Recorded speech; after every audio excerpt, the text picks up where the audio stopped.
Assalamualaikum Waalaikumsalam warahmatullahi wabarakatuh. Tadi disebutkan bahwa orang yang mendapatkan doa dari malaikat yaitu orang yang duduk di masjid menunggu waktu sholat di masjid. Kalau para wanita yang tidak sholat di masjid berarti nggak dapat doa malaikat dong Ustadz. Karena katanya wanita sebaiknya sholat di rumah. Nah, Ibu, mengikuti petunjuk Rasulullah jauh lebih utama daripada mendapatkan doa malaikat. Yang di situ ternyata memang kekhususan untuk laki-laki. Makanya kata Rasulullah SAW, la tamna'u ima Allah masajidallah. Jangan mencegah para wanita untuk pergi ke masjid. Wa buyutuhunna khairun lahunna.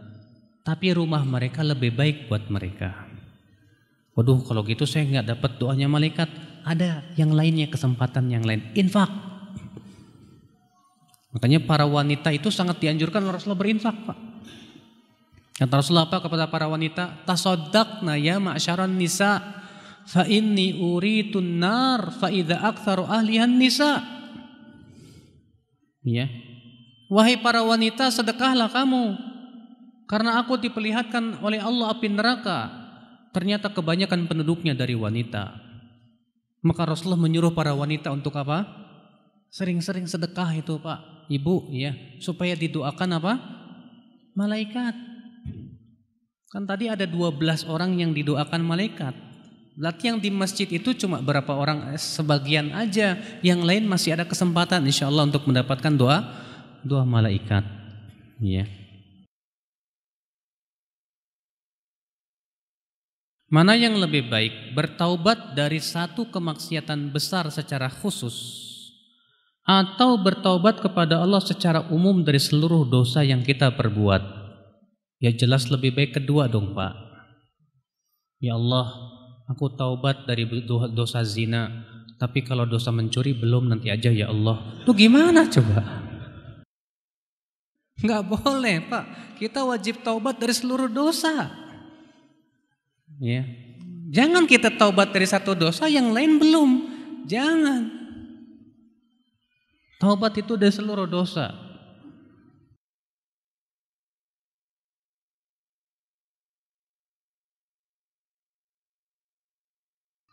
Apakah yang dimaksud dengan membaca 50 ayat sebelum sahur? Apa maksudnya membaca ayat dengan tafsirannya? Ya enggak lah, Pak. Ya. Kebiasaan para sahabat itu membaca Al-Quran dan mereka sudah paham betul tentang maknanya. Ya, jadi 50 ayat begitu aja. Ya, kalau sama tafsirannya, kalau tafsirannya Ibnu Katsir 50 ayat panjang juga. Ya.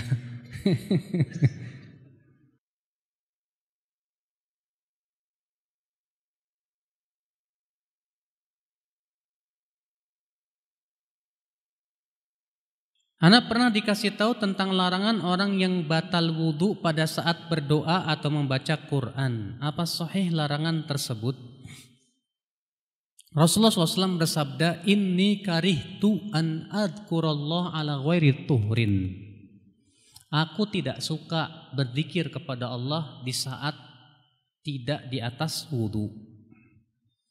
Berarti hadis ini menunjukkan sangat dianjurkan ketika berdoa, ketika membaca Al-Quran ataupun apa? Yang namanya berzikir di atas apa? Kesucian. Bahkan Rasulullah SAW saja mau menjawab salam tayamum dulu. Rasulullah pernah habis buang air, kemudian ada orang mengucapkan Assalamualaikum ya Rasulullah. Assalamualaikum. Maka Rasulullah tidak menjawab dulu. Beliau langsung pergi ke tembok tayamum.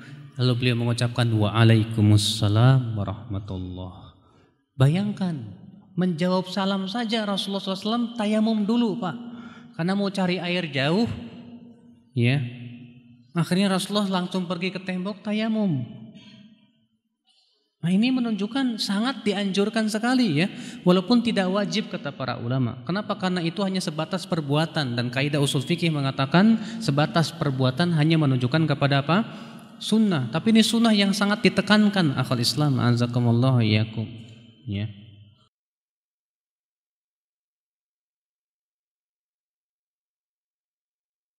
Apa benar Ustadz pemimpin itu cerminan rakyat? Benar, Pak. Kata Imam At-Turtusi, itu dibenarkan oleh ayat dalam surat Al-An'am. Allah berfirman, wa kadzalika nuwalli ba'dadh dhalimina ba'dhan bima kanu yaksibun. Demikianlah kami jadikan untuk orang yang zalim itu pemimpin dari orang yang zalim juga, disebabkan perbuatan-perbuatan mereka. Orang Arab berpepatah begini, fakama takununa yuwalla alaikum. Sebagaimana kalian berada di satu keadaan, itulah keadaan pemimpin kalian. Kalau rakyatnya bencong, pemimpinnya bencong, Pak. Kalau rakyatnya senang mistik, pemimpinnya juga begitu, Pak. Kalau rakyatnya suka korupsi, nggak jauh pemimpinnya juga bakalan begitu, Pak. Makanya kalau kita ingin mendapatkan pemimpin yang baik, rubah dulu rakyatnya. Setiap kita, individu-individu kita harus berubah. Kita ini pengen punya pemimpin seperti Umar, tapi rakyatnya nggak kayak rakyatnya Umar, gimana, Pak? Makanya Abdul Malik bin Marwan ya pernah berceramah di hadapan rakyatnya. Apa kata Abdul Malik bin Marwan? Ya ma'syarar ra'iyyah ansifuni. Wahai rakyat, bersikap adilah kepada saya. Turiduna minna masirata Abi Bakrin wa Umar. Kalian ingin saya sebagai pemimpin seperti Abu Bakar dan Umar. Wala tasiruna bisiratihima. Tapi kalian sebagai rakyat tidak seperti rakyatnya Abu Bakar dan Umar. Kita pengen punya pemimpin yang adil, tapi rakyatnya tidak pernah adil. Kita ingin punya pemimpin yang anti korupsi, tapi rakyatnya doyan korupsi. Gimana coba, Pak? Susah, sulit. Makanya Allah mengatakan apa? Innallaha la yughayyiru ma biqaumin hatta yughayyiru ma bi anfusihim. Sesungguhnya Allah tidak akan merubah suatu kaum sampai mereka merubah dirinya sendiri. Berarti perubahan dari diri kita dulu, Pak. Dari diri kita dulu. Kalau orang berkata kenapa sih pemimpin Indonesia itu nggak mau berhukum dan hukum Allah, rakyatnya jawabnya karena rakyatnya nggak mau. Jangan jauh-jauh aja, Pak. Masalah pernikahan aja, Pak, pernikahan. Mau ikut syariat aja susah, minta ampun. Maunya apa? Ikut adat, mandi kembang, belum lagi injek telur, ya. Ada keyakinan-keyakinan tertentu lagi. Belum lagi orkesnya, dangdutannya. Coba masalah pernikahan aja diajak syariat gak mau. Warisan aja diajak syariat gak mau, maunya sama rata. Gak mau syariat, sama rata aja. Masya Allah.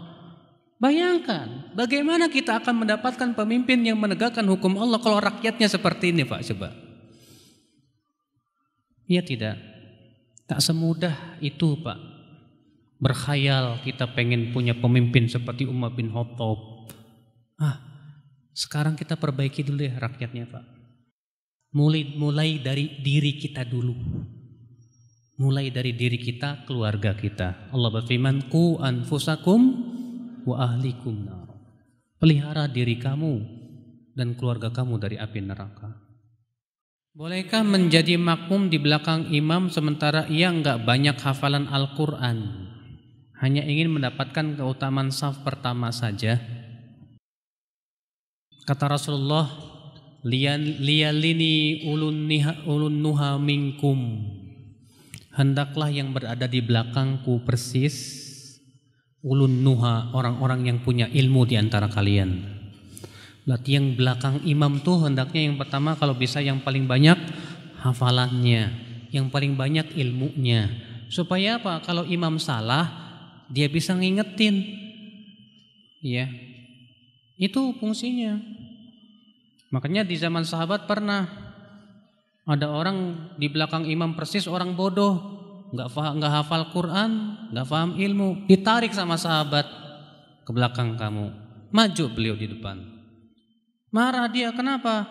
Kata Rasulullah, karena Rasulullah bersabda, liyalini ulun nuha minkum. Iya. Jadi kalau antum, saya pengen di belakang imam, tapi lihat dong, hafal Quran apa enggak? Kalau antum lihat, di belakang saya ada yang hafal Quran, mendingan tarik dia. Kamu lebih berhak dari saya. Loh, kan saya yang dapat pahala, tapi Rasulullah yang menyuruh. Hendaklah yang di belakangku siapa? Ulun nuha. Supaya kalau imam batal, dia yang akan ganti, jangan antum ganti. Ya. Yang lebih berhak siapa? Yang lebih qari, yang lebih alim. Itu yang dianjurkan oleh Rasulullah SAW. Ya.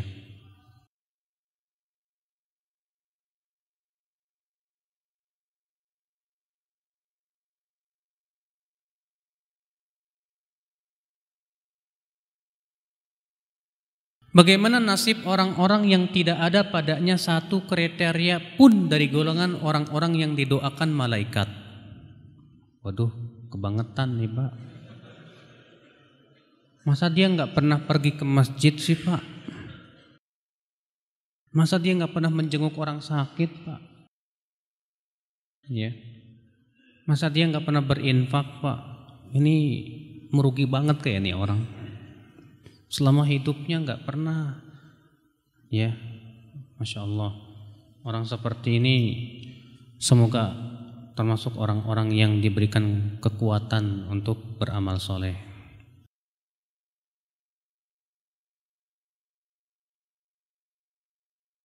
Ustadz, orang yang selalu berjamaah di masjid akan selalu dapat kebaikan dan wafat pun di atas kebaikan. Nah terus ibu-ibu gimana sholatnya di rumah Ustadz? Kalau ibu-ibu sholatnya di rumah karena mengikuti sunnah, insya Allah ibu meninggal di atas kebaikan. Kenapa? Karena mengikuti sunnah itu besar pahalanya. Para ulama memberikan kaidah apa?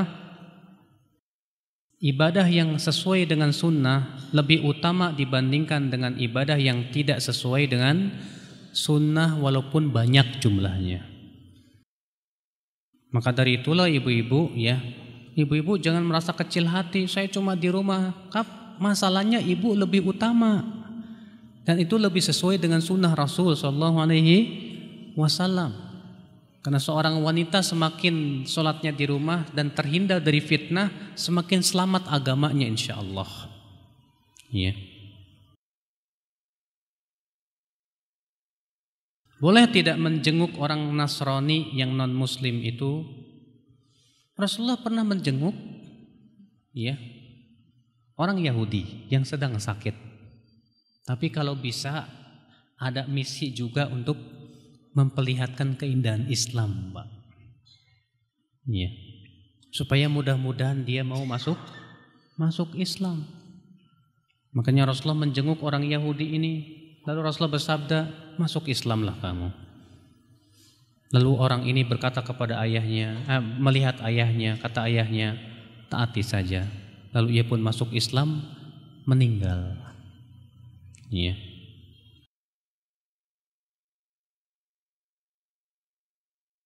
Orang yang sholat dengan menggunakan sepeda sama enggak dengan yang berjalan kaki? Kalau bapak, ya, pergi ke masjid karena pakai kendaraan karena udzur, seperti lagi lemas atau lagi sakit, insya Allah pahalanya sama Pak. Tapi kalau lagi sehat, mendingan jalan kaki. Kenapa? Karena Rasulullah SAW disebutkan dalam satu riwayat Al-Bazzar, ada seorang laki-laki yang rumahnya sangat jauh dari masjid, di ujung awali sekitar 5 km, tapi tidak pernah absen dari satu pun sholat. Lalu dikatakan kepada laki-laki ini, bagaimana kalau kamu kenapa kamu tidak beli kendaraan? yang bisa melindungi kamu dari teriknya matahari di waktu siang dan gelapnya malam. Apa kata dia? Aku tidak suka. Aku ingin setiap langkahku menggugurkan dosa dan mengangkat derajat. Apa kata Rasulullah? Allah telah memberikan itu semua untukmu. Bayangkan orang ini gak mau beli apa? Keledai atau unta, gak mau. Dia maunya jalan kaki 5 kilo, bayangin Pak. 5 kilo tapi gak pernah absen. Ya, luar biasa. Ya, Masya Allah. Bahkan disebutkan dalam satu riwayat bahwa Banu Salimah ingin pindah ke dekat masjid. Rupanya terdengar oleh Rasulullah. Apa kata Rasulullah? Wahai Banu Salimah, langkah kaki kalian itu ditulis kebaikan untuk kalian. Maka pendengar itu mereka tidak jadi pindah. Kenapa? Karena yang lebih besar pahalanya, yang lebih panjang perjalanannya. Iya, Masya Allah.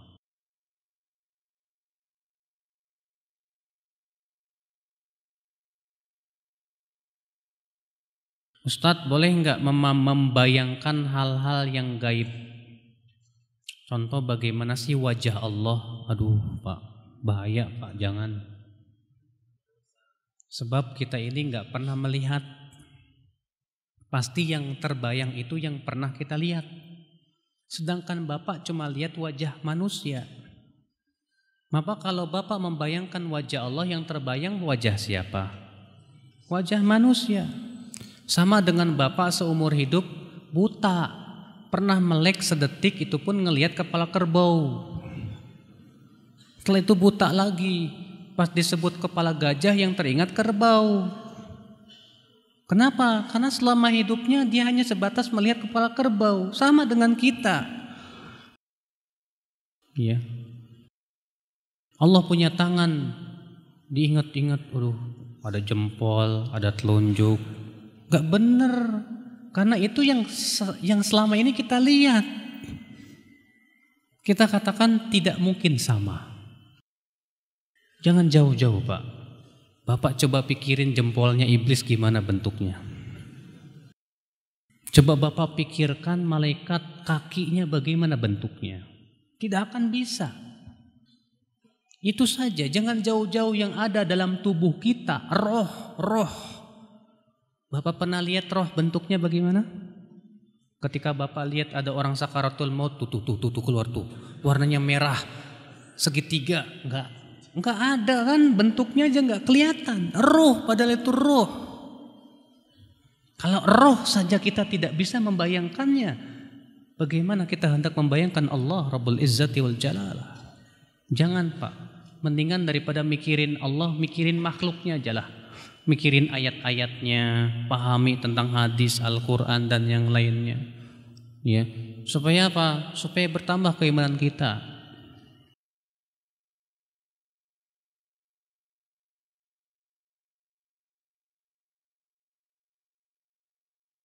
Kalau kita sholat di musola cuma sendiri Ustadz, karena nggak ada yang datang sholat. Dapat nggak itu keutamaan sholat berjamaah? Dapat.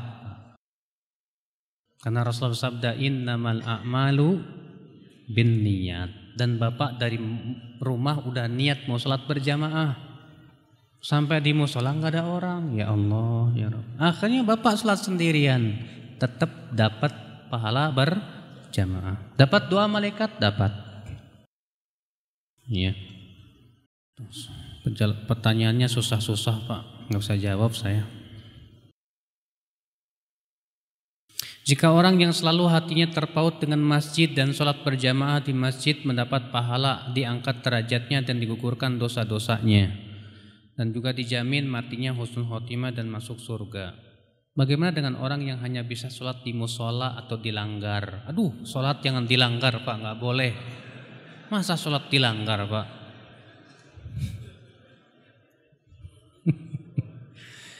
Gini loh Pak, istilah musola itu adanya cuma di Indonesia Pak. Di Saudi sana, di Arab sana Pak, sekecil apapun masjid disebut masjid. Cuma ada masjid jami, ada masjid biasa. Masjid jami itu yang ditegakkan padanya sholat Jumat. Musola masjid juga. Jadi Bapak jangan menganggap, oh itu hadis keutamaan pergi ke masjid, saya cuma pergi ke musola. Sama aja, musola itu masjid, sama Pak. Ya, nggak ada bedanya. Ya, jadi itu musola itu termasuk masjid, Pak. Ada perbedaan pendapat mengenai hukum sholat berjamaah bagi laki-laki. Ada yang mengatakan fardu ain, ada yang mengatakan fardu kifayah, dan ada yang mengatakan sunnah. Bener nggak? Bener. Tapi apa sih maksud tujuan pertanyaan itu? Kalau dikatakan sunnah, maunya gimana? Dulu Pak, para sahabat nggak pernah nanya-nanya ini wajib apa ini sunnah. Yang penting itu dianjurkan oleh Rasul, segera pergi. Masa kita tidak ingin mendapatkan keutamaan pahala yang banyak? Saya mau tanya Bapak, kalau ada orang menawarkan kepada Bapak, mau 1.000 perak apa 27.000? Terus Bapak pilih yang 1.000, kira-kira Bapak berakal nggak Pak? Saya cuma ingin mengajak bicara aja. Kira-kira Bapak berakal nggak kalau seperti itu? Saya katakan ini orang tidak menggunakan akal pikirannya. Masa ditawarin 1.000 sama 27.000, ngambil 1.000, 27.000 dong. Demikian pula Bapak ditawarin sama Allah, mau 1 apa 27? Bapak ngambil yang 1. Aduh Pak, rugi Bapak nih. Iya. Coba Bapak dikit-dikit, kalau Bapak bisnis untuk dunia, bisnis juga buat akhirat. Bisnis akhirat lebih penting Pak. Coba Bapak pikirin untungnya yang mana ya, yang lebih besar. Sholat berjamaah apa sholat sendiri? Nah, tanya, ternyata lebih untung sholat berjamaah. Wah, ini yang lebih ini. Masya Allah Pak, luar biasa Pak. Supaya apa Pak? Supaya pahala kita dan derajat kita di mana di surga pun tinggi Pak. Masya Allah, alhamdulillah. Kita ini terkadang maaf Pak ya, kalau dikasih iming-imingin dunia semangatnya minta ampun, tapi kalau dikasih iming-imingan akhirat melempem. Contoh ya, kalau dibacain hadis sholat berjamaah lebih baik dari sholat sendirian 27 kali lipat, biasa aja. Tapi kalau diumumkan di masjid, bapak-bapak, ibu-ibu, nanti setelah sholat subuh akan ada pembagian per orang 1 juta. Datang nggak Pak? Jam 3 malam udah penuh tuh Pak. Ngapain woi? Duit 1 juta. Mahala, itu gampang. La ilaha illallah. Kita ini orang beriman harus lebih semangat kepada pahala daripada apa? Daripada kepada uang. Uang dimakan sebentar habis, tapi pahala bisa kita bawa sampai kuburan, sampai hari akhirat Bapak. Masya Allah. Jangan kita tertipu oleh dunia Pak. Dunia, pahala itu, dunia itu hina di mata Allah. Nah inilah Bapak sekalian. Jadi ya, setiap kita semangatlah. Ya, bayangkan kalau sholat subuh di masjid ini penuhnya seperti sholat Jumat. Masya Allah, luar biasa. Mudah-mudahan tercapai ya. Amin ya rabbal alamin. Baiklah Pak, tampaknya saya tidak bisa sampai jam 8:30 Pak. Udah kecapean Pak. Jadi mohon maaf, cuma bisa sampai sini. Mudah-mudahan kalau masih ada waktu, insya Allah kita bisa ketemu lagi. Mohon maaf bila ada kata-kata saya yang kurang bisa berkenan di hati. Yang benar semuanya dari Allah, dan yang salah itu dari kekurangan ilmu saya. Subhanakallah bihamdik, asyhadu an la ilaha illa ant, astaghfiruka wa atubu ilaik. Assalamualaikum warahmatullahi wabarakatuh.